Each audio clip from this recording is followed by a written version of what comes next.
Hi again then guys, and welcome to another car review from of course the world of Forza Motorsport 4.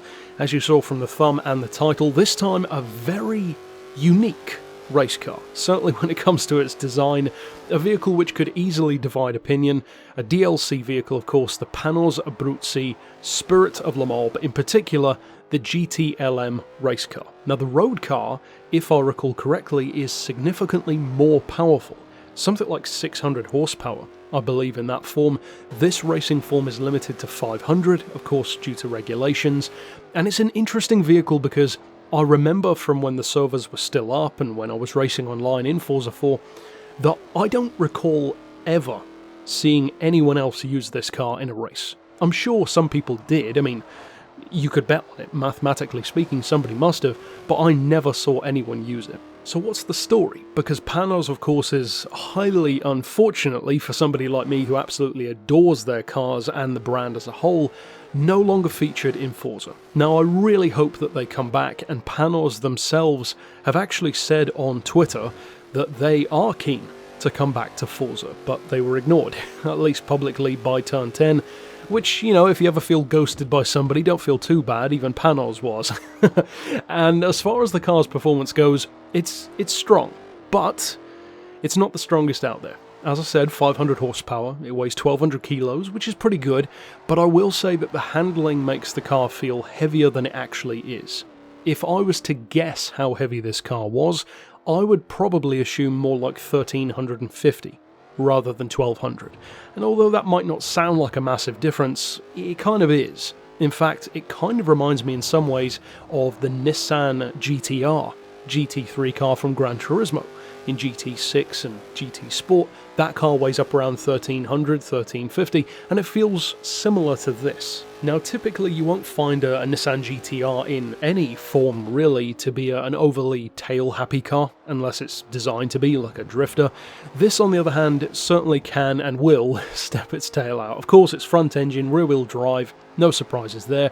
In terms of the rest of its spec, it's actually got 550 pound-feet of torque, which again in conjunction with the rear-wheel drive and relatively low weight, means that spinning up its tyres isn't too surprising. And of course being a race car, high downforce means that the faster you go, the better the grip will become. So it's definitely the kind of car that likes more open circuits.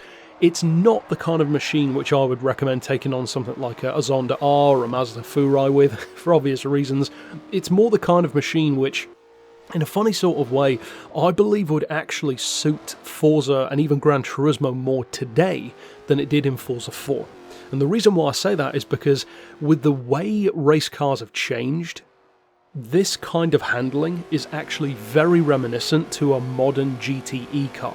Something like an Aston Vantage or the GTR, as I mentioned, it really does feel more akin to those. And even in a funny kind of way, the lesser power and the lesser performance kind of reminds me of those newer cars as well, because even though the aero and the grip of course makes them good through corners, they don't tend to have the sheer straight line grunt that, for instance, an earlier 2000s to mid-2000s GT3, GT2 or even GT1 car did, with up around 600 horses, but more importantly it felt like it had 600 horses, like a Saleen S7R or a Maserati MC12, even in something like GT2 in the later 90s, earlier 2000s with the Porsche RSRs, big power, big performance. This feels like a car that's easily 5 or 6 years later than it actually was. So you could say it feels ahead of its time, in a certain sense, but the primary reason, as fickle as it sounds, that I believe people didn't use this car really is to do with the design. I think a lot of people just didn't like the look of it. Now, Panoz is just one of those brands. In a similar way to many of the other cars that I love, they don't tend to appeal to everyone. I love them, but I could also fully understand why some people wouldn't. And as far as Panoz models go, the Abruzzi is one of the weirdest looking cars they have. That massive roof scoop, really Batman-esque design, which again is a recurring theme in their race cars, especially the top tier ones like the Esperante GTR1, the LMP1 Roadster S. They do have a very Batman-esque kind of vibe. This one though in more of a GT sense rather than a GT1 or a prototype. In terms of pricing, the car is 1,000,000 credits. Now I don't recall if you actually had to buy the car or if having the DLC automatically gave it to you. I know that that does happen in the more recent games. I don't recall if that happened back then though. I don't remember paying 1,000,000 credits for this car. Now, if I had to, I certainly would have, and on this occasion I did, but that's pretty hefty for a vehicle like this. It's a fairly standardised price for something like a GT class race car, but it does feel fairly hefty for something which is as limited in scope as this one is. It's fast, but as soon as you drive this, I think you'll understand what I mean. It feels good, but in a very relative sense. To me, as much as I love Panoz, this car actually doesn't feel like a huge step forward in comparison to something like, for example, the Esperante GTLM, available in like grey and orange depending on which model you choose. The model which is based on their road-going convertible, the Mustang SVT engine sports car, the racing version of that is a good machine.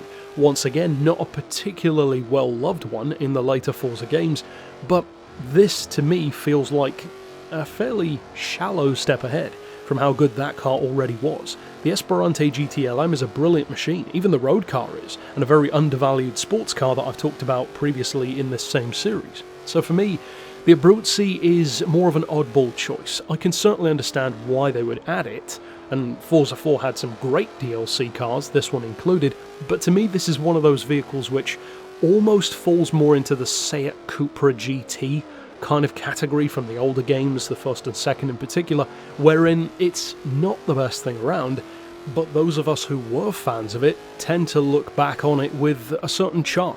It's one of those cars that just falls into that category. In fact, in some ways it's surprisingly similar to that Seat. It even has 500 horsepower just like that car did. It feels a little bit more heavy and you could even argue unwieldy through corners as the Seat also did, and also the looks aren't for everyone, so it actually has a lot in common with the Cupra GT, and it's a pity that they weren't both in the same game in Forza, because I think that would be a pretty cool showdown, the kind of oddball design GT machines, because I think it would be a pretty good matchup.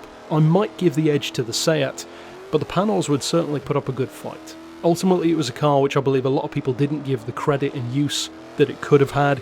For me, I always loved it, but my love for Panoz even then wasn't what it is now, so going back, featuring the car again on the channel, and for those of you who do like to go back and play the older games, give this one another try. It's certainly a very unique experience of a race car. Overall though, that's it for this pick. Of course, I will see you guys next time, and if you do enjoy older Forza game content, the first, second, third, fourth, even the Horizon games as well, then click the playlists here on screen to check those out, and I've got tons more older and newer Forza videos, from tuning to car reviews, here on the channel. But until next time, I'll see you then, and for now, as always, thanks for watching.